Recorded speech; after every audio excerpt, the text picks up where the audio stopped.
لیکن آج آپ کو بتائیں گے کہ بر صغیر پاک و ہند کی بہت سی ممتاز شخصیات میں سے ایک ایسی شخصیت ہیں کہ جنہوں نے حریت پسندی اور آزادی کا جو نعرہ بلند کیا ہے وہ کس طرح سے بلند کیا اور کیا کچھ قربانیاں دی ہیں، پتہ چلنا بہت ضروری ہے۔ حضرت علامہ فضل حق خیر آبادی رحمۃ اللہ علیہ کی بارگاہ میں انشاءاللہ ہم ہدیہ عقیدت پیش کریں گے۔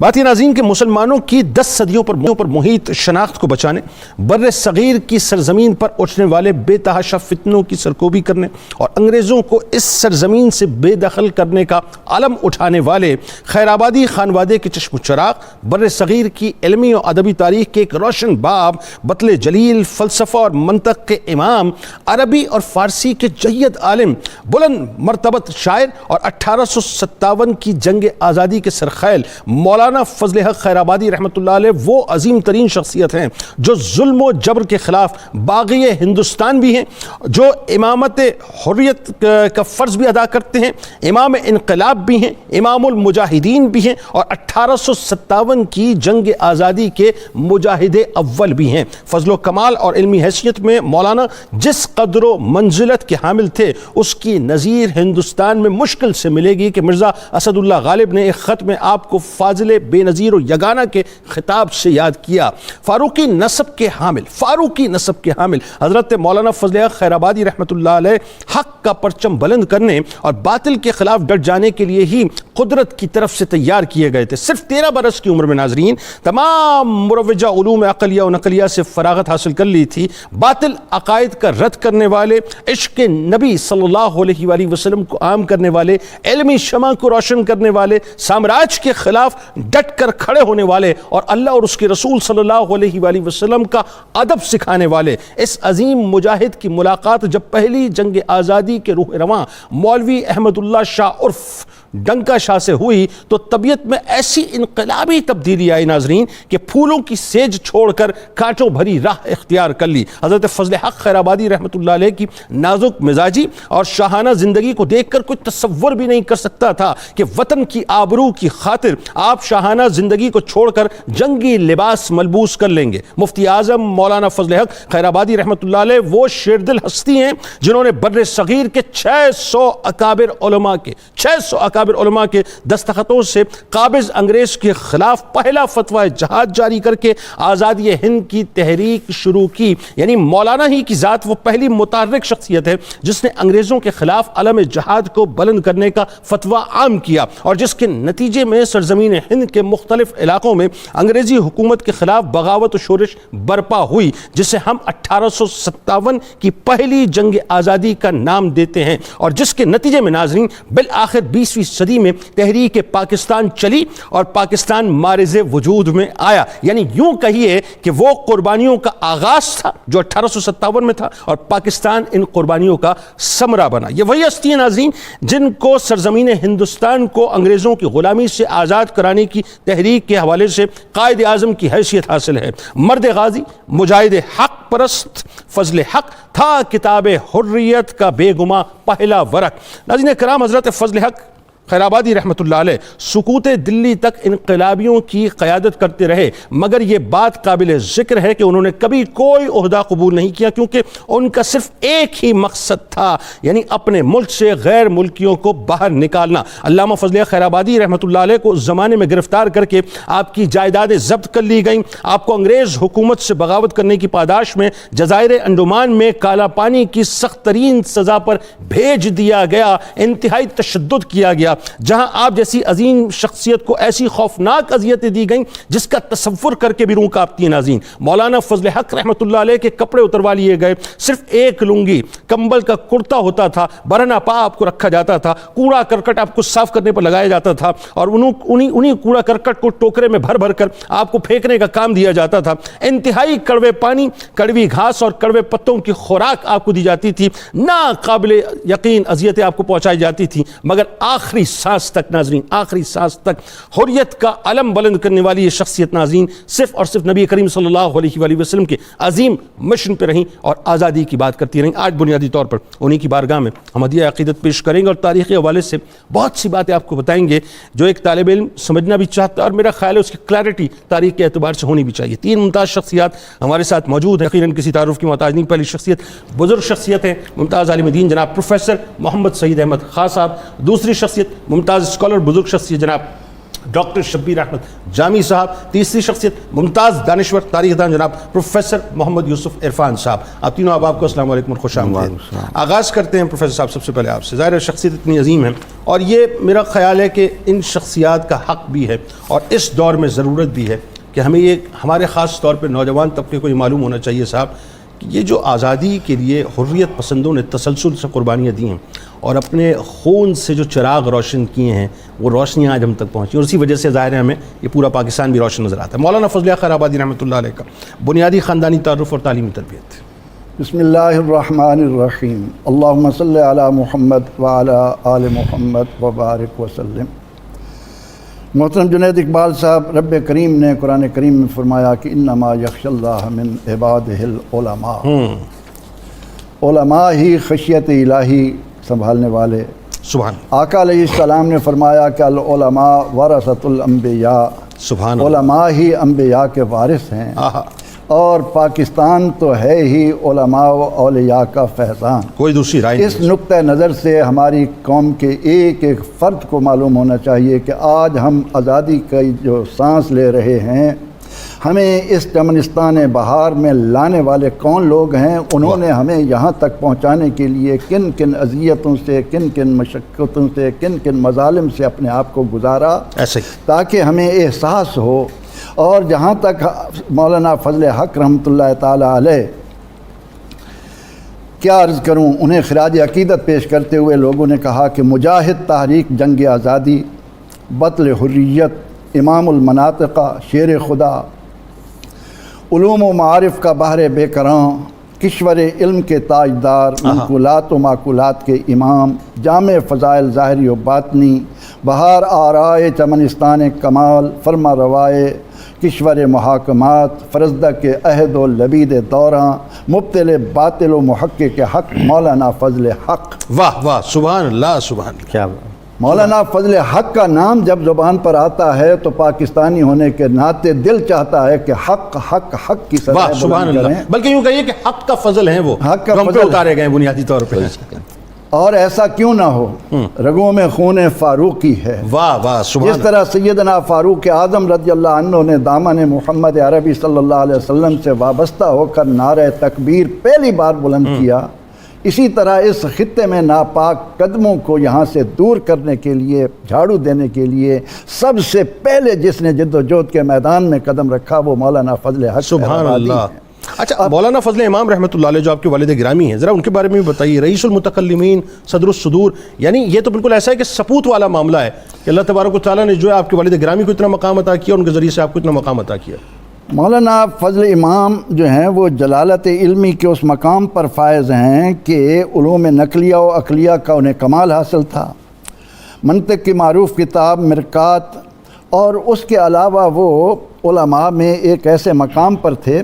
اور جنید اقبال صاحب ایسا کیوں نہ ہو، 33ویں پشت میں سیدنا مولانا فضل حق خیر آبادی رحمۃ اللہ علیہ کا سلسلہ نسب فاروق اعظم رضی اللہ عنہ سے جا ملتا ہے. حق اور باطل کے درمیان فرق کرنے والے ہندوستان میں جب اہل حکم کو، حکمرانوں کو یہ خیال آیا، بڑی مشکل سے خیال آیا کہ حقیقی معنوں میں کوئی قومیں اس وقت ترقی کرتی ہیں جب اس میں اہل علم کو ان کا مرتبہ و مقام دیا جاتا ہے. واہ اچھی بات. مامون الرشید سے یہ سلسلہ شروع ہوا اور پھر ہم یہاں دیکھتے ہیں کہ عادل شاہ بیجاپوری نے معقولات کے بہت بڑے عالم علامہ امیر فتح اللہ شیرازی کو عزت و وقار کے ساتھ دکن سے بلوا کر اپنا وکیل مطلق بنا دیا.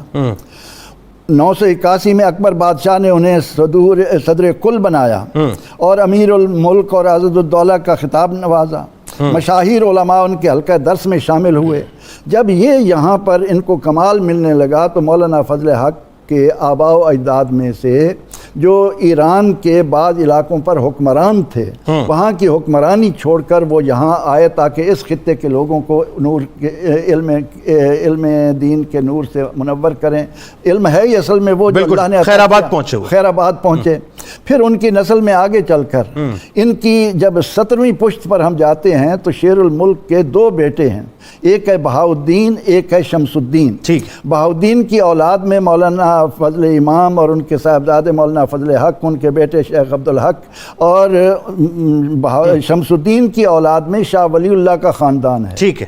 اور یہ دونوں خاندان پاکستانی قوم کے عظیم محسن ہیں کہ انہوں نے علوم کے فروغ و کمال کے لیے ان دونوں سلسلوں نے جو کام کیا ہے، اور ان میں سے جب مولانا فضل حق خیر آبادی رحمۃ اللہ علیہ کی طرف آتے ہیں تو انہوں نے جیسا کہ آپ نے بھی ذکر کیا کہ ابتدا میں ہی تعلیم اور تربیت میں وہ مقام بلند حاصل کیا کہ 4 ماہ کی کم عمر میں 4 ماہ کے عرصے میں قرآن پاک حفظ کر لیا۔ ٹھیک ہے۔ 13 سال کی عمر میں آپ مسند امامت پر آ گئے، فتویٰ دینے لگے، علوم میں کمال حاصل کر لیا، اور پھر آگے چل کر آپ نے جس انداز سے بنیادیں اٹھائیں اور اس کے نتیجے میں آج ہم آزادی کا سانس لے رہے ہیں۔ بالکل ٹھیک۔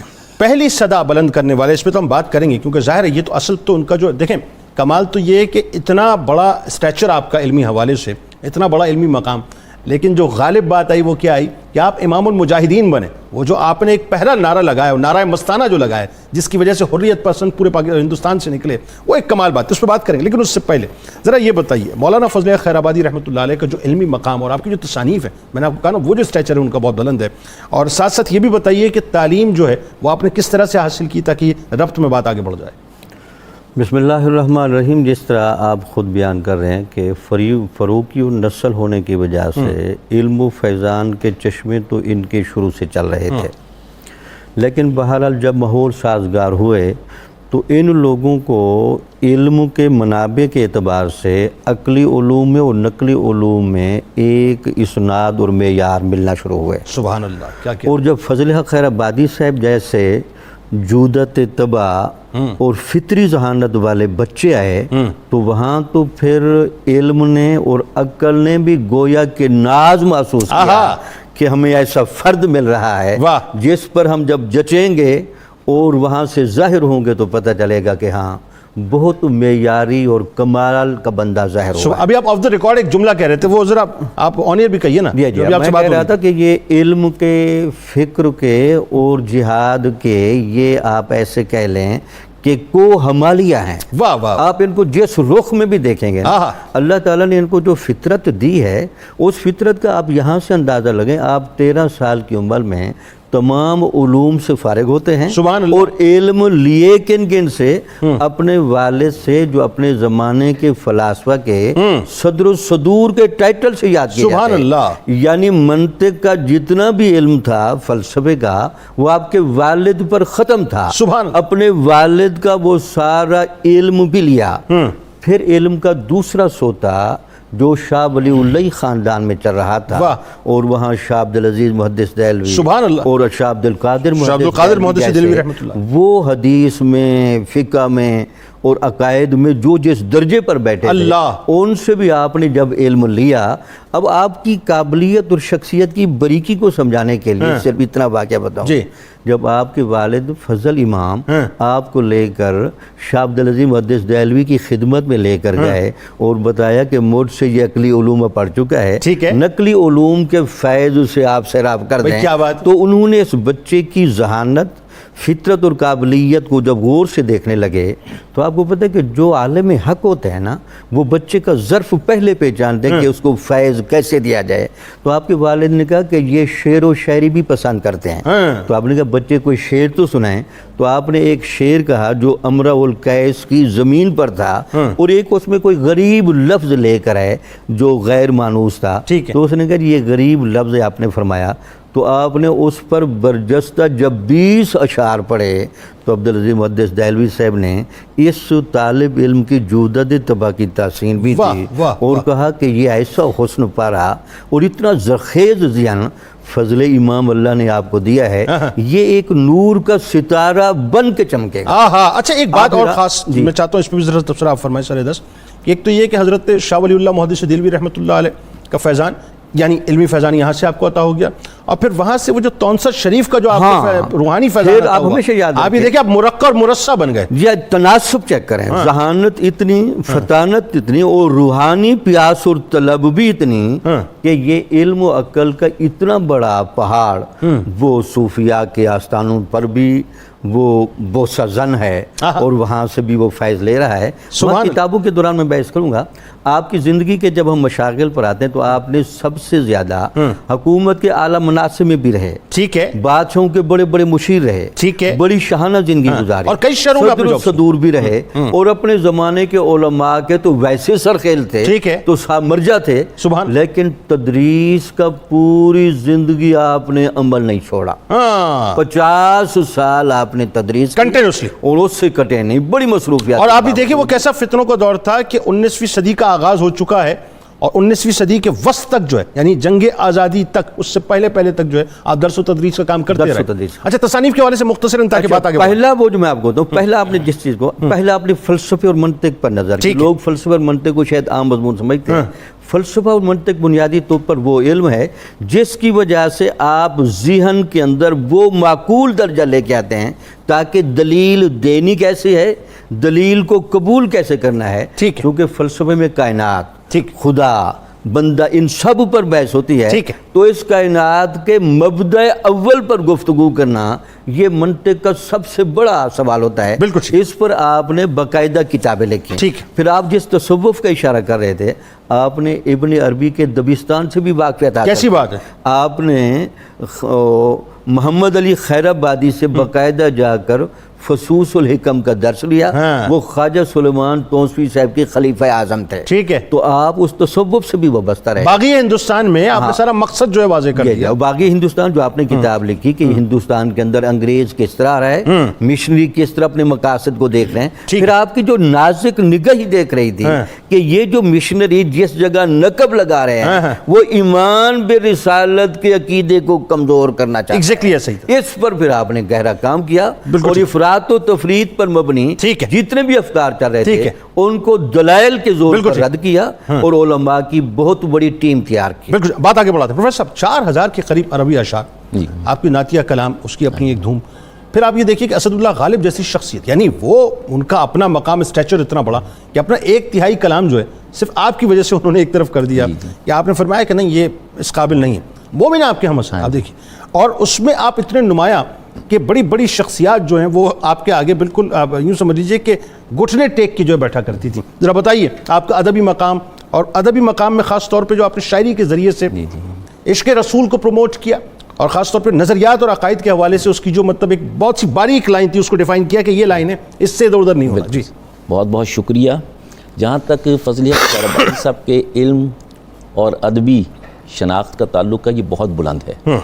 دیوان غالب جو ہے اس کا انتخاب جو مولانا فضل خیر آبادی صاحب نے کیا وہی چھپا، یہ ان کا مقام ہے. واہ واہ واہ. دوسری بات کہ پہلی ربائی جو ہے یا قطع تاریخ وہ ان کے والد محترم کی غالب نے لکھی، اے دریغہ قدوہ ارباب فضل. تیسری بات کہ غالب سہل مشکل پسند شاعر تھے. انہوں نے کہا کہ آسان زبان میں بات کریں، یہ وہ مقام ہے. پھر یہ ہے کہ غالب اپنے دور میں ایک یہ مؤثر بارسوخ انسان تھے اور ان کی مالی معاملات میں بھی مدد کرتے رہے. ٹھیک ہے. دوسرا یہ ہے کہ یہ خاندان سارا خیر البلاد سے وابستہ ہے. واہ. ان کے والد صاحب، ان کے علم و فضل کا بھی ذکر کیا، وہ بھی صدر الصدور رہے، یہ خود بھی صدر الصدور رہے.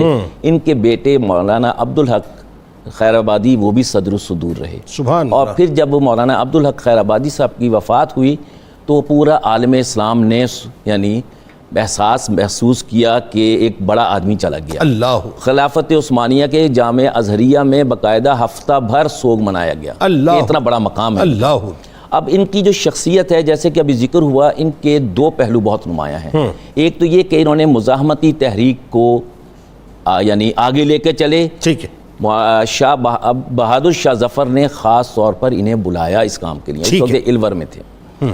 وہاں سے آئے اور تقریباً 5 ماہ کی جو تھی آزادی جو تھی دلی پہ جب مجاہدین کا قبضہ ہوا تو یہی نمائندہ منتظم تھے، ڈائریکٹر کنگ کونسل تھے، اور پھر انہوں نے دستور العمل بنایا، وہ دستور العمل کے نفاذ کے لیے جو کمیٹی بنائی اس کے بھی ایگزیکٹو ڈائریکٹر تھے۔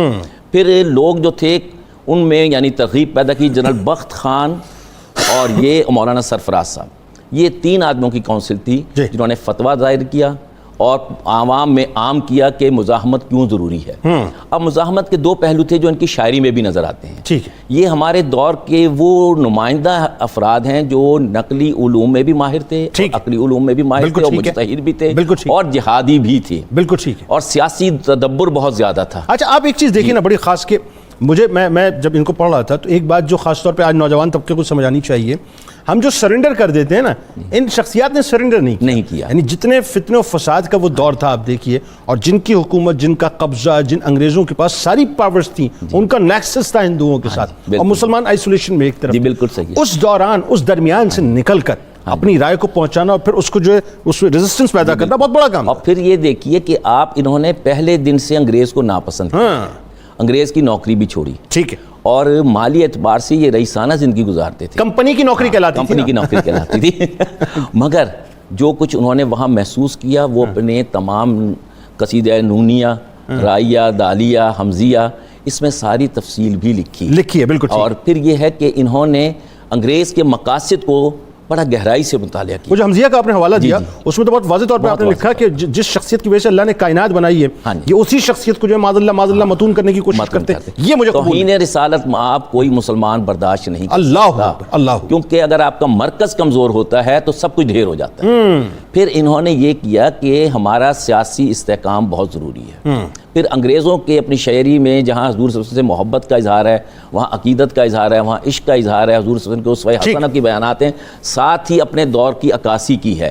یہ عربی زبان میں مولانا اکبر الہ آبادی جنہیں علامہ اقبال اپنا مرشد کہتے ہیں، ان کے نمائندہ ہیں۔ انہوں نے جہاں عربی میں بیان کیا کہ بھئی مسلمانوں پہ کیا بیت رہی ہے، انگریز کیا چاہتا ہے، اور وہ سارا بیان کیا، وہ سے پھر بعد میں اردو میں بھی آ گئی یہ چیزیں، اور انہوں نے ساتھ ہی وہ مصائب بھی بیان کیے جو مجاہدین کو تھے۔ بالکل، بات آگے بڑھائیں گے ناظرین، اور چونکہ سرکار علیہ السلام کی ناموس کی بات آئیے سرکار علیہ السلام کی بارگاہ میں درود پاک کا نذرانہ پیش کرتے ہیں مل کر۔ آپ وہاں موجود ہیں، یہاں موجود ہیں، اور انشاءاللہ جب لوٹیں گے تو ناموس سے رسالت ہی کے حوالے سے بات کا آغاز کریں گے کہ اس کی محافظت کے لیے، اور خاص طور پر جو عشق مصطفیٰ صلی اللہ علیہ وآلہ وسلم کی شمع کو روشن رکھنے کے لیے آپ رحمۃ اللہ علیہ کا کردار ہے، اللہ اور اس کے رسول صلی اللہ علیہ وآلہ وسلم کا ادب کیسے ہونا چاہیے وہ آپ نے اس دور میں بتلایا کہ کہاں کمی ہمیں محسوس ہوتی تھی، اس کمی کو آپ نے پر کیا کہ نہیں ایسے نہیں بلکہ ایسے بارگاہوں میں حاضر ہوا جاتا ہے، اور لوگوں کو یہ سوچ دی، یہ شعور دیا کہ آگے بڑھ کے اپنے حقوق کے لیے بات ہونی چاہیے، اور اس سرزمین کو جو سرزمین ہماری ہے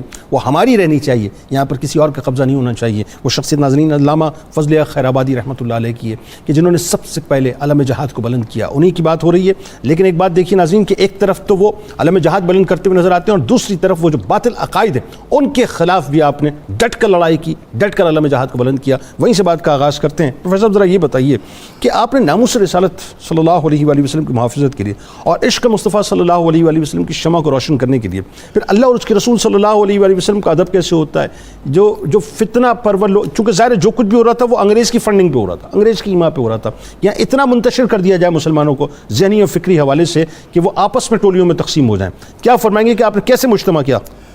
جنید اقبال صاحب، مولانا فضل خیر آبادی ایک ہمہ جہتی شخصیت ہے، شعر ہو، ادب ہو، نظم ہو، منقول ہو، معقول ہو، کوئی میدان ایسا نہیں، لیکن اس خطے میں غیروں کے قدم آنے کے بعد جب یہ بات سامنے آئی کہ مسلمان کو اس وقت تک زیر کرنا ناممکن ہے جب تک اس سے روح محمد نہ نکال لی جائے، بلکہ یوں کہیے کہ قرآن، تلوار اور عشق مصطفیٰ صلی اللہ علیہ وسلم، جب وہی میں عرض کر رہا ہوں کہ ادب گاہے زیر آسمان از عرش نازک تر، نفس گم کردہ می آیند جنید و با یزید ای جا، اس نے سمجھایا نہیں نظیر ممکن نظیر مصطفیٰ، گونجتا ہے آج تک یہ نعرہ باطل شکن۔ اب اس نے اپنے قدم جمانے کے لیے ایسے لوگوں کو تلاش کیا جو لوگوں کے اندر اس قسم کی فکر کو عام کریں کہ رسول اللہ صلی اللہ علیہ وسلم سے وہ جدا ہو، معاذ اللہ، کیونکہ قرآن و سنت کا دامن تھام کر میں ایک ادنا طالب علم کی حیثیت سے کہتا ہوں کہ اگر بھول کر بھی کسی کلمہ پڑھنے والے کی زبان سے یہ نکل جائے کہ محمد عربی صلی اللہ علیہ وسلم ہمارے جیسے بشر ہیں تو اس کا کچھ بھی نہیں معاذ اللہ، اس کا کچھ بھی باقی نہیں رہتا۔ تو جب یہاں پر یہ باتیں ہونے لگیں کہ اللہ قادر مطلق ہے، چاہے تو آپ جیسے کتنے معاذ اللہ ثم معاذ اللہ، جب ان اللہ علی کل شیء قدیر کے تحت اس قسم کے فسادات معاشرے کے اندر عام ہونے لگے کہ معاذ اللہ معاذ اللہ معاذ اللہ، اللہ جھوٹ بولنے پر بھی معاذ اللہ، پھر سرکار علیہ السلام کا تصور اگر نماز میں آ جائے معاذ اللہ میں جملے ادا نہیں کرنا چاہتا اب ہوں۔ ایسے لوگوں کو سرپرستی حاصل تھی آنے والی ایسٹ انڈیا کمپنی کی، وہ سارے ان کے تحفظات دے رہے تھے، ان کی خدمت کر رہے تھے، انہیں تحفظ دے رہے تھے، ان کے مدارس عام کر رہے تھے۔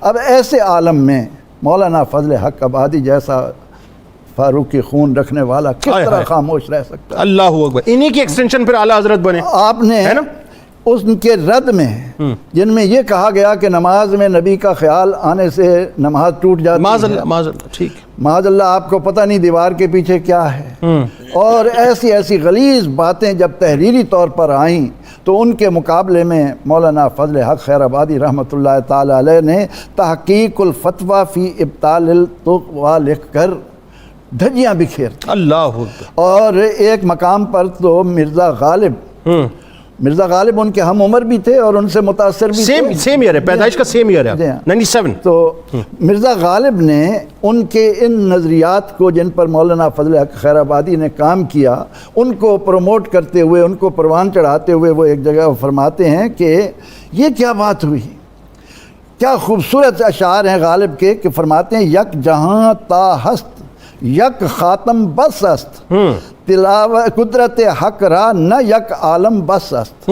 وہ کہتے ہیں کہ اگر ایک کائنات ہے تو خاتم النبی بھی ایک ہے، اور اللہ تو قادر ہے وہ جتنے جہاں چاہے بنا دے، لیکن فرماتے ہیں کہ خواہد از ہر ذرہ آرد عالمیں ہم بود ہر عالم را خاتمیں۔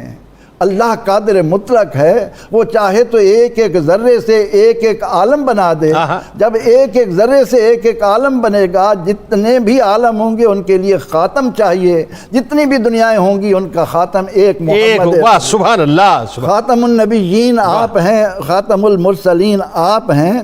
فرماتے ہیں کہ ہر کجا ہنگامہ عالم بود رحمت للعالمین ہم بود، جہاں بھی دنیا ہوگی وہاں رحمت للعالمین بھی چاہیے ہوگا۔ اس رب العالمین نے تو رحمت للعالمین ان کو بنایا ہے، ان کے ہوتے ہوئے کوئی اور اللہ بنا دے وہ اپنا وعدہ خلافی نہیں کرتا۔ یعنی ایک ہی وقت میں یہ اب یوں سمجھیے اس بات کو تھوڑا سا اور ہم بڑھاتے ہیں کہ یہ ایک نیکسس تھا مولانا فضل حق خیر آبادی رحمۃ اللہ علیہ کے ساتھ، ظاہر ہے اسد اللہ خان غالب بھی ہیں اور لوگ بھی ہیں، یعنی جو ختم نبوت اور ناموس رسالت پہ پہرہ داری کر رہے تھے۔ اچھا ایک بات جو میں سمجھنا چاہ رہا تھا کہ پھر وہی ایکسٹینشن اعلیٰ حضرت امام احمد رضا خان رحمۃ الرحمان کی صورت میں نظر آتی ہے، اور آپ یہ دیکھیے کہ یہی فتنے کی ایکسٹینشن پھر آگے جا کر معاذ اللہ ثم معاذ اللہ ایک کاذب کی صورت میں نظر آتی ہے۔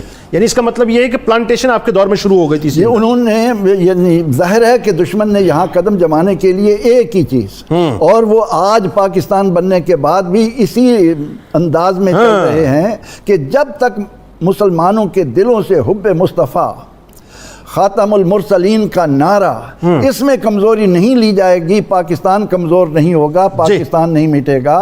مولانا فضل حق خیر آبادی رحمۃ اللہ علیہ نے اس پر شروع سے ہی اس انداز میں کام کیا، اس انداز میں اشعار کہے، اس انداز میں کتابیں لکھیں کہ آگے چل کر مولانا احمد رضا خان رحمۃ اللہ تعالی علیہ، میں تو ان کو خراج عقیدت پیش کرتے ہوئے یہ کہا کرتا ہوں کہ غیرت خداوندی جو محمد عربی صلی اللہ علیہ وسلم سے متعلق قرآن پاک میں نظر آتی ہے، اس کا مظہر اگر اس خطے میں جنوبی ایشیا میں ہے تو وہ مولانا احمد رضا خان۔ بالکل ٹھیک، بات آگے بڑھاتے ہیں۔ ڈاکٹر صاحب اب ذرا یہ بتائیے جو ایک بڑی اہم ترین بات ہے کہ آپ کی شخصیت کے ظاہر جو علمی پہلو کہ جہاں پہ آپ نے اپنے قلم کے ذریعے سے، اپنے علم کے ذریعے سے لوگوں کی ذہن سازی بھی کی اور فتنہ و فساد جتنا بھی ہو رہا تھا اس کا آپ نے رد بھی کیا، اور آپ نے بتایا کہ صاحب یہ جو کچھ بھی ہے یہ ایکچوئل اصل نہیں ہے، اصل یہ ہے جو میں بتلا رہا ہوں۔ لیکن ساتھ ساتھ آپ جو ہے متحرک بھی ہوئے اور ایک ٹرننگ پوائنٹ آپ کی زندگی میں آیا کہ جس میں آپ نے باقاعدہ جہاد کا لباس پہنا اور آپ علم جہاد لے کے کھڑے ہو گئے۔ ذرا یہ بتائیے کہ تحریک آزادی 1857 میں شامل ہونے کا پس منظر جو ہے وہ کیا تھا اور آپ کا کردار کیا تھا؟ بسم اللہ الرحمن الرحیم۔ چونکہ شخصیت کے اندر بڑا تنوع تھا اور اللہ نے بڑی صلاحیتیں دے کر رکھی تھی اور حریت فکر بھی تھا اور حریت اور یہ آزادی کے یہ عناصر بھی بڑے تھے. آپ چونکہ مسائل کو بڑی دقت نظری سے چیک کر رہے تھے.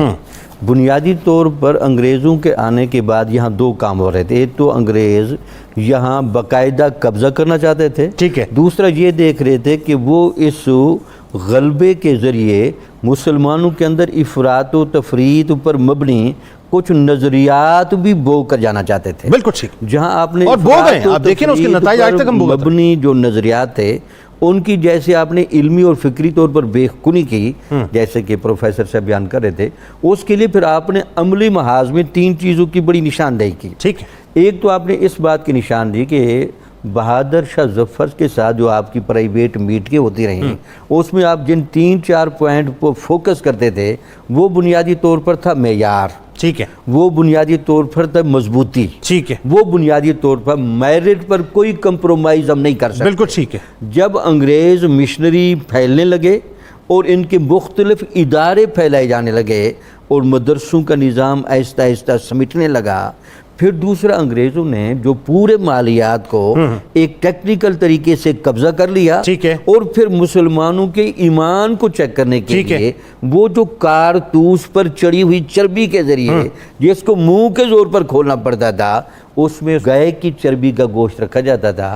گائے کی چربی کے ذریعے وہ ہندوستان والوں کو یعنی ہندوؤں کو تکلیف دیتے تھے کہ یہ جو کارتوس کا وہ جو ایک کلپ چڑھتا ہے اس کو دانتوں کے ساتھ کھینچنا پڑتا تھا. اگر یہ چربی کا لمس برداشت کر سکتے ہیں تو اس کا مطلب کہ ہمارے لیے کام دبانا آسان ہو جائے گا. اور انہوں نے اپنے یہ ڈاؤٹس کو جو ہے وہ تیار کیا ہمارے ہی درمیان سے, ہمارے درمیان کھوکھلا کیا.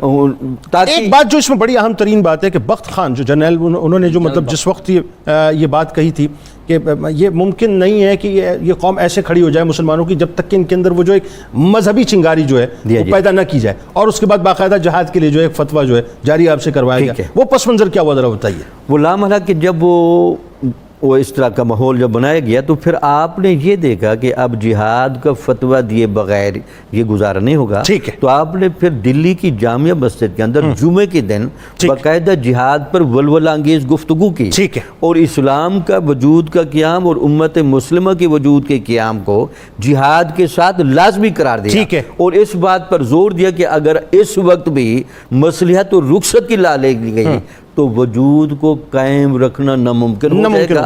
اور باقاعدہ 600 علماء کے باقاعدہ اس پر دستخط کروائے تاکہ لوگوں کے اندر ایک علمی درجہ بھی حاصل ہو جائے اور لوگ افراط و تفریق میں نہ بڑھ سکیں. اچھا, جیسے یہ فتویٰ جاری ہوا تو تاریخ بتاتی ہے کہ ایک شورش پیدا ہو گئی اور پورے ہندوستان سے جو ہے مسلمان امت پر, ایک تو پورے ہندوستان سے پھر آپ بھی مختلف علاقوں پر جا کر باقاعدہ خطابات کرتے رہے اور وہاں کے امراء و نوابوں کو ملتے رہے, تو ایک پورا 90,000 کا آپ نے جتھا تیار کر لیا.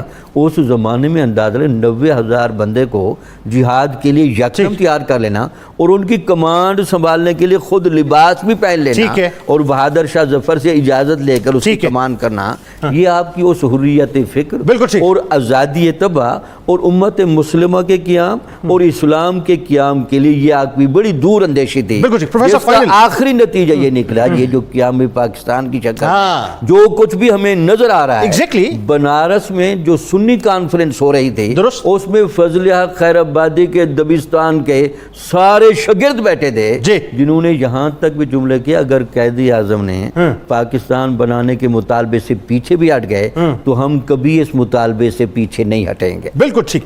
وہ عموماً رنگ میں ایسا ہوتا ہے نا کہ جب کشتی کرنے والے جو ہیں وہ اپنا تالی مار کے پاس کرتے ہیں اور آگے بڑھاتے ہیں کہ جی اب تم جا کے آگے لڑو.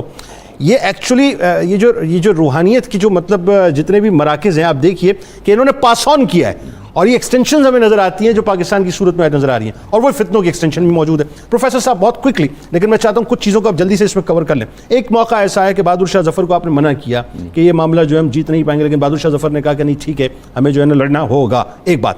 دوسری بات یہ لڑائی ہوئی اور اس کے بعد جو کچھ بھی ہوا, فائنلی جب ملکہ وکٹوریہ نے ایک جو ہے وہ اپنے تمام لوگوں کی معافی کا پروانہ جاری کیا تو وہ 5 دن آپ بھوکے پیاس سے رہے. اور ذرا یہ بتائیے کہ آخری میں جا کے آپ کو پھر کالے پانی, آپ کو جو پکڑا گیا کالے پانی کی سزا دی گئی اور آپ پر ہونے والا جو ظلم و ستم ہوا, کیا ہوا؟ وہ بہت بہت شکریہ. راہ میں جو مارے جاتے ہیں وہ بھی کامیاب ہوتے ہیں. بالکل ٹھیک. اور مولانا فضل حق خیر آبادی ایک کامیاب شخص تھے, ایک کامیاب مجاہد تھے, اور ایک کامیاب سیاستدان اور مدبر تھے اور ایک کامیاب معلم تھے. ان کی کامیابی کا ثمر یہ ہے کہ نظریاتی طور پر پاکستان نے جنم لیا الحمدللہ, اور جو جنگی جیت 1857 میں میسر نہیں آئی تھی آج عالمی طاقتوں کو شکست دے کر اسی خطے نے کابل میں دکھا دی. الحمدللہ, یہ انہی کی کامیابیوں کا ثمر ہے. مگر انہوں نے دوسری راہ پہ جو کام کیا تھا ختم نبوت سے حضور صلی اللہ علیہ وسلم کی روح محمد صلی اللہ علیہ وسلم اور مسلمانوں میں جگانے کا, وہ بھی تاحال جاری ہے, مگر انگریز بھی اپنی روش سے نہیں ہٹے. بالکل ٹھیک. اب تیسری بات یہ کہ انہوں نے جس وقت دلی پر ستمبر 1857 میں انگریزوں نے دوبارہ قبضہ کر لیا تو انہوں نے جہاد ختم نہیں کیا. یہ بھوکے پیاسے بھی رہے, اور پھر جب یہ سیتا پور یعنی قصبہ خیر آباد پہنچے ہیں تو یہ سقوط دلی کے بعد کی بات. جی ٹھیک ہے. لکھنؤ کی حضرت محل بیگم جو ہیں وہ آئیں, مجاہدین آئے جن کا انہوں نے ذکر اپنے شعروں میں بھی کیا ہے کہ نہتے تلواریں کند ہیں, کھانے کو کچھ نہیں ہے, لباس کچھ نہیں. آج بھی ہمارا ویسے حال یہی ہے مجاہدین کا. اس طرح آئے اور پھر انہوں نے 1 سال اس وقت بھی جہاد جاری رکھا. جب ملکہ وکٹوریہ نے معافی عام 5 دن بھوکے پیاسے رہے. جی بالکل, پورا خاندان. اور امیر جب غریب ہوتا ہے تو اس کی تکلیف دگنی نہیں کئی ہزار گنا زیادہ ہوتی ہے. آپ سوچیں ناز و نام میں پلے ہوئے. جی بالکل, بادشاہ مطلب ایک شہزادوں والی زندگی. یہ ان وے غالب کے بھی مربی تھے. یہ اس دور کے آزردہ جو تھے, صفدرالدین آزردہ, ان کے دوست بھی تھے, ان کے ہمدرس بھی تھے, اور شیفتہ اور مومن اور یہ سارے لوگ ان کے دوستوں میں سے تھے. گروپ تھا پورا. اور ان کے شاگردوں میں جو تھے مولانا عبد القادر بدایونی, مولانا فیض الحسن سہارنپوری, مولانا, ایک لمبی قطار ہے. مگر یہ ہے کہ جب عام معافی کا حکم ملا, انگریز بے اعتبارہ ہے. ٹھیک ہے, انہوں نے وقت مقررہ پر سرنڈر کر دیا. ٹھیک ہے, مگر سرنڈر یہ ہے کہ جنگی سرنڈر کیا ہے, علمی سرنڈر نہیں کیا. بالکل ٹھیک ہے. اب انگریز نے اس کے باوجود مقدمہ چلایا. ٹھیک ہے, اس کے باوجود انہیں اذیتیں دیں, اور اس کے باوجود انہیں جزائر انڈمان میں بہادر شاہ ظفر جہاں سے رنگون میں گئے تھے انہیں وہاں بھیج دیا. ٹھیک ہے, اور راس ماؤنٹین جو ہے انہیں وہاں رکھا گیا جہاں یہ تقریباً 1.5 سال رہے. مگر وہاں کی حالات کے بارے میں جو انہوں نے الثورۃ الہندیہ میں لکھا, جسے باغی ہندوستان کہتے ہیں, یا جسے اس میں ساری تفصیل لکھی کہ وہاں کے حالات کیا ہیں. وہاں پر پانی کڑوا, اللہ, ہوا گرم, سورج ڈھلتا ہی نہیں تھا جہاں ان کی پتہ تھی, اور سڑکیں نابود, اور وہاں پہ چھپر ایک لگایا ہوا ہے جس سے دھوپ نہیں رکتی, بارش نہیں رکتی. کہتے ہیں جب بارش کی کثرت ہے وہاں, بارش کی طرح میری آنکھیں بھی اسی طرح ٹپکتی ہیں. سر اس میں دیکھیں نا, اگر جغرافیکلی اگر لوگوں کو ہم سمجھائیں, اس وقت اگر گوگل پہ لوگ میپ نکالیں کہ اگر انڈیا لکھیں تو انڈیا کا جو ایسٹ, مطلب یہ بے آف بنگال, یہ بیسیکلی انڈیا کے ایسٹ میں بے آف بنگال ہے. بے آف بنگال کے درمیان میں جو ہے آپ کا یہ انڈومان جو ہے وہ جزائر موجود ہے. آپ اس کے ایسٹ میں آپ چلے جائیے تو تھائی لینڈ موجود ہے, اور اگر آپ اس کے نارتھ میں چلے جائیں تو برما موجود ہے. تو یہ بے آف بنگال کے درمیان جو ہے یہ جزائر بیسیکلی انڈومان موجود ہے, اور یہاں پر کالے پانی کی سزا دی گئی. یہ سیاحوں کی جگہ بن گئی ہے نا. ویسے مجھے بے آف بنگال سے بے آف گوانتانامو بھی یاد آ گیا. انہوں نے بھی, کافروں نے بھی اپنی روایت نہیں بدلی. وہ کیا کہتے ہیں کہ ستیزہ کار رہا ہے ازل سے تا امروز, چراغ مصطفی سے شرار بولہبی. تو ان کو جہاں رکھا گیا وہاں پر حبس دوام یعنی مرتے دم تک وہاں پہ لوگوں کو رکھا جاتا تھا. اور یہ وہاں کی اذیتیں جو تھیں کہ پانی پینے کو نہیں ہے, کھانے کو نہیں ہے, اور جو وہاں پر سلوک تھا وہ غیر انسانی سلوک تھا. پھر وہاں پر انتہائی خطرناک ترین سانپ, خطرناک ترین بچھو, مطلب وہ تمام کے انسان جو ہے زندہ رہے. اور علاج معالجہ تو دور کی بات ہے, لوگوں کو اس طرح مارنے کے لیے وہاں چھوڑا گیا. آپ ایک بات دیکھیے, ایک چیز ہے, ایک جملہ پروفیسر صاحب اس میں ذرا آپ وضاحت کیجئے کہ جس وقت عدالت میں آپ کو پیش کیا گیا اور گواہ نے یہ کہا, آپ دیکھیں گواہ نے جب آپ کو دیکھا تو آپ پہ فریفتہ ہو گیا, تو اس نے کہا جی میں تو ان کو جانتا نہیں, یہ تو فضل حق نہیں ہے. آپ نے کہا نہیں میں فضل حق ہوں, میں نے ہی فتویٰ دیا, اور میں آج اپنے فتوے پہ قائم ہوں کہ جہاد ہونا چاہیے, اور جہاد ہونا چاہیے. جہاد وہ عمل ہے جس پہ حضور صلی اللہ علیہ وسلم بذات خود شامل ہوتے ہیں, کیونکہ ترک عالم اختیار ہوئے دوست, ساری دنیا چھوڑ کر اس میں شامل ہو سکتا ہے. اور پھر یہ ہے کہ ان کا مقام یہ ہے کہ آج بھی بابا مزار کے نام پر ان کا قبر موجود ہے. جب گیان سنگھ ذیل سنگھ گیانی جب یہاں گیا رنگون یہ جزائر انڈمان, اس نے وہاں پہ حاضری دی اور کہا کہ اے کاش ان کی تعلیمات کو عام کیا جائے اور بچوں میں بتایا جائے کہ ہم نے آزادی کس طرح حاصل کی. اچھا پھر اس کے بعد کیا ہوا, ذرا آخر میں بتائیے. یہ جو ابھی تقریباً کو 1.5 برس ان کا وہاں گزرا, اس کے بعد جو تھی, کیونکہ وہاں سے تو فقط ایک انہوں نے کتاب ثورۃ الہند دیا, اور ایک دوسری نعتیہ شاعری وہ بھیجی، اس کے بعد کوئی رابطہ نہیں رہا کسی کے اچھا ساتھ۔ وہ ایسا بھی تو ہوا تھا نا کہ وہاں جو اپنا جیلر تھا وہ کوئی مولوی اس نے رکھا تھا ہے نا، اس کا کچھ کام پڑا تھا آپ کے، پھر آپ کی جو ایک علمی قابلیت سامنے آئی تھی محرر پھر آپ کو رکھ دیا گیا، وہ کیا ہوا تھا؟ ہاں، ان کا علمی مقام جو تھا وہ تو اتنا بلند تھا کہ انگریز بھی محترف تھے، اور انہیں پتا تھا کہ ان کی زبان میں وہ تاثیر ہے کہ جو ان کے قریب جائے گا وہ ان جیسا ہو جائے گا۔ وہ وہاں پر قید کے زمانے میں بھی یہی حال رہا، اور انہیں سے یعنی علمی فتوے بھی لے لینا، ان سے علمی باتیں بھی کر لینا، بحث بھی کر لینا، مگر اس تمام کے باوجود جو اسلام سے قد سی، کیونکہ انہوں نے خود لکھا ہے کہ میں انگریز اچھی طرح جانتا ہے کہ میں اسلام اور ایمان کے معاملے میں راسخ العقیدہ مسلمان ہوں۔ آخری میں صرف 2 جملوں میں بتا دیجئے کہ جب آپ کے ریلیز کا پروانہ مطلب جب جاری ہوا ہے اور آپ کے بیٹے جہاز کے ذریعے آئے تھے تو وہ کیا منظر تھا، ذرا 2 جملوں میں پلیز؟ اللہ کہ وہ جس وقت آپ کا پروانہ لے کے آئے جہاز سے اترے دیکھا کہ آپ کا جنازہ سامنے جا رہا ہے، تو آپ جو پردہ فرما چکے تھے، اس وقت آپ کیا کہہ سکتے ہیں کہ فرط غم بھی تھا، اور یہ کہ ایک طرف ابتلا کا خاتمہ بھی تھا۔ بالکل ٹھیک۔ ناظرین کرام، یہی وہ سبب تھا کہ ان کی قبر بھی آج مرجع خلاق ہے، اللہ خاص و عام ہے، اللہ تعالیٰ عرس منایا جاتا ہے۔ اللہ تعالیٰ قبول